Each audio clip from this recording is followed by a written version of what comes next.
Olá, olá, olá! Seja mais uma vez muito bem-vinda aqui ao Mar do Meu Coração. Eu sou Letícia Gomes, atualmente aqui idealizando esse processo novo e lindo que é o projeto da Papisa Moderna, onde a gente vai fazer reflexões sobre ciências ocultas e relacionando esses conhecimentos com interpretações do tarô, para ficar de uma forma mais simples, mais prática, mais gostosa de vocês compreenderem, né, todos esses assuntos que são, sim, maravilhosos, mas também são bastante complexos.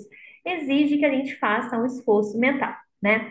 Bom, na semana passada eu trouxe para vocês as energias da carta da Imperatriz, da Morte e da Lua, para a gente saber integrar de uma forma positiva, de uma forma melhor aproveitada, né, esse fluxo da energia feminina, certo?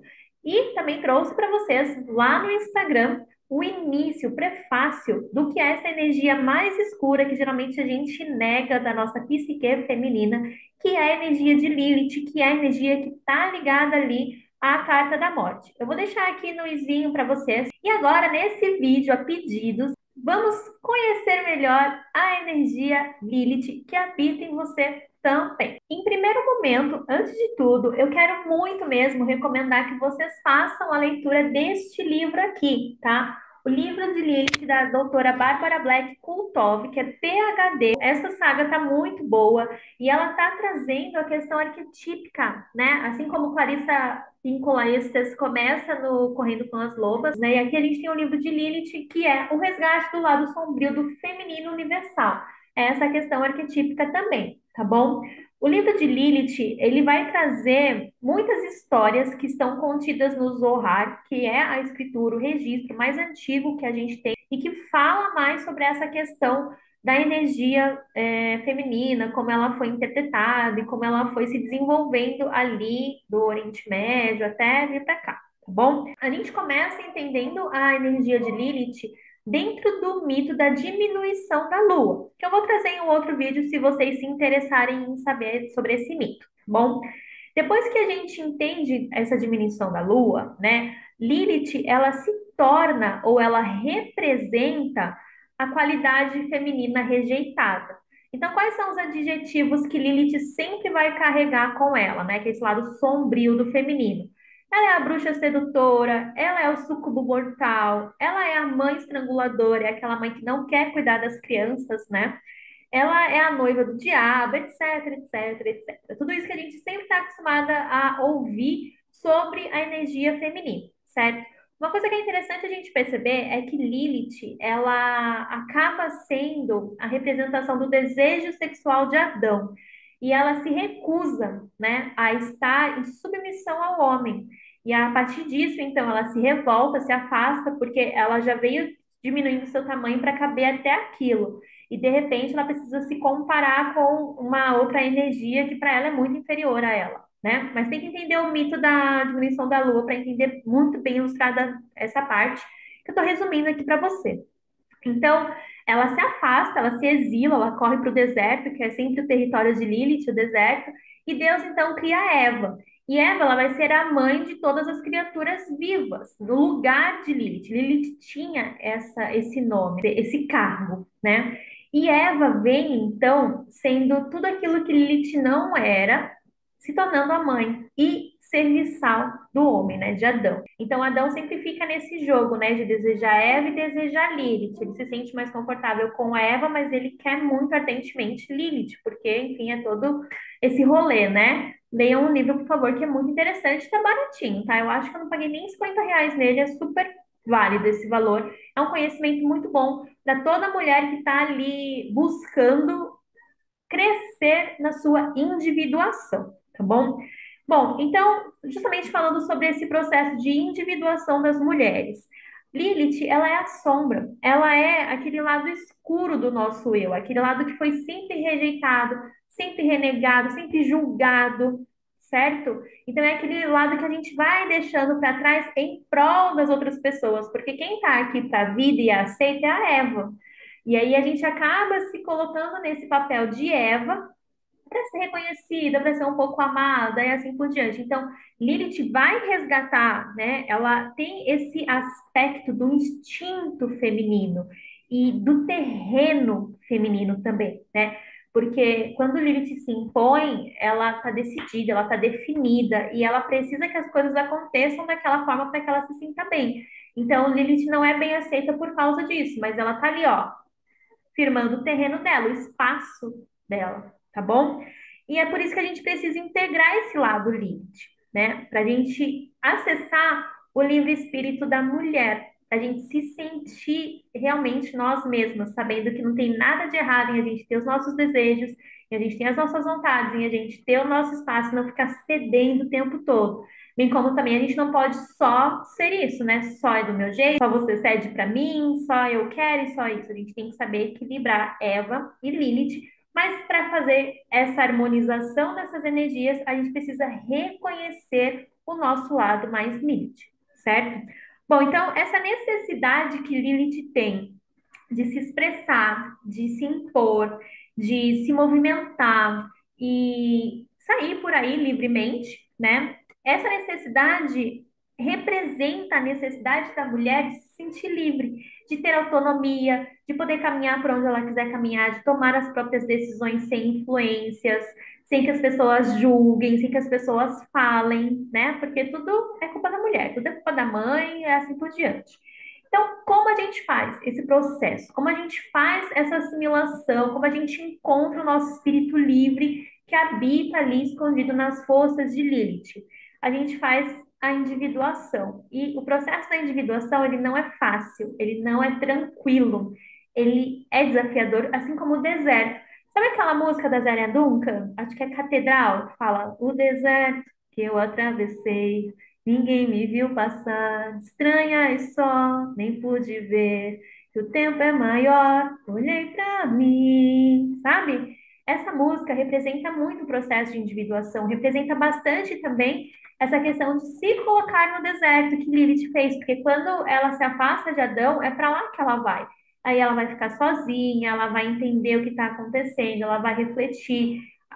A mitologia em volta dela vai colocar muito, muito mito ao redor da imagem de Lilith, né? Justamente por causa desses adjetivos que ela traz de ser a bruxa sedutora, a mãe estranguladora e assim por diante.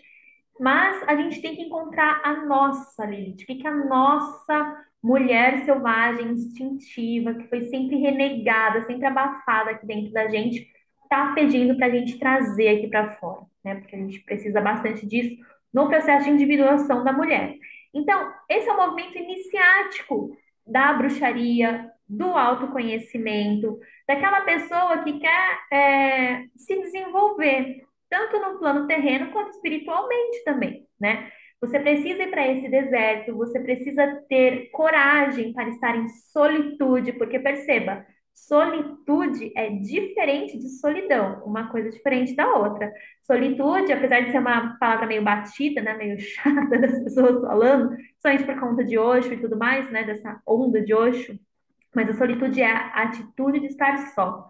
E a mulher, ela precisa desse espaço de solidão para ela se entender, para ela se ouvir, para ela se abraçar, para ela se acolher, para ela se compreender. E depois trazer uma nova versão de si mesma melhorada aqui para fora, né? Então, a gente vai despertar essa paixão da nossa Lilith pela vida, pela transformação, pela criação, a partir do momento em que a gente está disposta a ir para o nosso deserto individual, para esse momento de solitude, tá bom? Bom, depois que você consegue, né, passar por este deserto, passar por este momento iniciático, você vai dar origem a uma consciência ou a uma energia muito poderosa, transformadora e a um criativo esclarecimento. Porque a partir do momento em que você aceita que você não é só suas qualidades, mas também os seus defeitos, e que a maioria dos seus defeitos estão aqui para te proteger, né, das outras coisas, das outras pessoas, você tem uma clareza criativa. Você entende, por exemplo, eu tenho um caráter muito reflexivo, porque o meu perfil de pessoa é melancólico, colérico, né? E o meu lado colérico, numa mulher, ele sempre foi muito renegado, ele sempre foi muito abafado. Então, eu sempre permaneci mais no meu lado melancólico, que é esse lado reflexivo, analista, julgador e assim por diante, né? E agora eu estou trazendo de volta essa questão da colérica de uma maneira que eu quebre vários paradigmas que foram implantados em mim desde que eu era criança, porque desde criança nós somos treinadas a sermos Evas, certo? Para eu integrar melhor essa energia toda e ser uma pessoa melhor. Então, é um processo que demora, não é de uma noite para outra, não é de um dia para o outro, é um processo que vai exigir muito de você, né? E esse criativo esclarecimento vai te ajudando a galgar os degraus dentro deste processo também, tá bom? É por isso, inclusive, né, em base desse conhecimento, em base do que eu estou aprendendo com todas as coisas que eu vou acabar eventualmente trazendo aqui para vocês, né? Aqueles livros todos que eu coloquei no Instagram, que foi a lista de coisas que eu fiz aqui para vocês, a lista de livros da minha jornada mágica até aqui, que eu entendi que a gente precisa cuidar dos nossos aspectos, né? Positivos e negativos também. O negativo, ele não é pejorativamente negativo. É como se fosse uma bateria, um ímã, sabe? O lado positivo precisa do negativo para existir e vice-versa. Então, o lado negativo é esse lado mais oculto, é o lado que a gente não vê, é o lado para dentro, é o útero energético, né? Que é o lado feminino, é a sombra, é aquilo que a gente não está enxergando, é o oculto, aquilo que a gente deixa de lado também muitas vezes, né? A gente precisa integrar esse lado negativo, que tende a ser receptivo, com o nosso lado positivo, que tende a ser penetrativo, que geralmente é o masculino, né? Que tá para fora, que tá na criação, que tá trazendo. Então a gente pega aqui, ó, o lado positivo com o lado negativo e integra. Assim a gente gera a nossa consciência. Olha o triângulo aqui, ó. É justamente esse o primeiro movimento que a gente tem que fazer como mago, como maga, como bruxa. Fazer essa integração da consciência aí, entendendo, né? Nos momentos eu sou mais positiva, mais ativa, nos momentos eu sou mais receptiva, mais passiva, e assim eu vou fazendo esse jogo. Tá bom? Bom, então vou deixar dois exercícios aqui para vocês, porque eu vi que vocês se interessaram bastante lá no meu Instagram sobre esse assunto, tá bom? E eu já vou começar na prática, porque aqui assim a gente já começa fazendo a prática, né? Porque eu vivo falando para você, o que eu vivo falando? Prática é intenção com ação. Então você tem a intenção de resgatar. Oh, meu Deus. Você tem a intenção de resgatar esse poder inerente à sua psique feminina, à sua energia feminina mais instintiva, mais primitiva? Então você vai ter que praticar, você vai ter que entrar em ação, vai ter que fazer alguma coisa em prol, certo? Você pode fazer duas coisas. Primeiro, faça a meditação do lago. Vou deixar aqui no izinho também para você acessar, tá bom? E anota todas as suas percepções, porque essa meditação é uma meditação poderosíssima. Ela revela coisas que a gente não estava ali observando, tá? Então, faça essa meditação. Se você quiser, se você precisar de ajuda para entender, me chama ou comenta aqui ou me segue no Instagram, tá bom? Me manda mensagem lá, porque daí a gente pode tirar um jogo que eu fiz só para entender esse tipo de coisa, para entender sonhos, para entender situações complicadas, para entender as meditações do lago, que chama-se clareza, né? A gente está aqui falando de ter um criativo esclarecimento, então a gente tem a clareza para auxiliar a compreender isso que a gente resgata lá de dentro, né? Porque eu acredito que o movimento tem que ser esse, por isso que eu fiz o movimento das sereias, né? A gente mergulha dentro da gente, entende o que tem lá dentro do nosso mar de dentro e traz isso para transformar aqui fora. A gente não fica lá perdida no mar de dentro. A gente traz a luz, a gente revela, tá bom? As crianças estão brincando, não sei se vocês estão ouvindo, mas a gente já está finalizando o vídeo aqui. E o segundo exercício é estude o posicionamento da sua Lilith no seu mapa astral, tá? Geralmente no Astrolink tem alguns sites que eles não trabalham com a Lilith porque é a astrologia tradicional. A astrologia mais moderna, ela trabalha já com a questão da Lilith, né? Então é bem interessante você entender primeiro em que signo a sua Lilith está. Por exemplo, a minha é em Escorpião, então imagina a força da guria, né? E ela está entre as casas 4 e 5, que foram os maiores desafios da minha vida até aqui. A casa 4, que é a estruturação do primeiro amor, do lar, né, da nutrição do lar, e a casa 5, que é a questão dos prazeres, da criatividade e assim por diante, daquilo, da autoexpressão também. Então, perceba onde está a sua Lilith, qual é o signo dela. Se você quiser também, comenta aqui, que eu te trago alguns insights, te ajuda a pensar sobre isso, tá bom?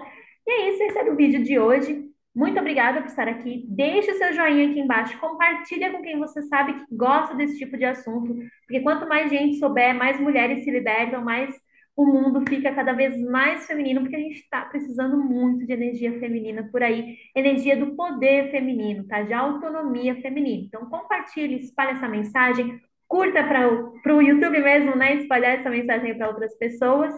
E a gente se vê no próximo vídeo. Fechou? Beijinhos de luz aí no seu coração e até mais.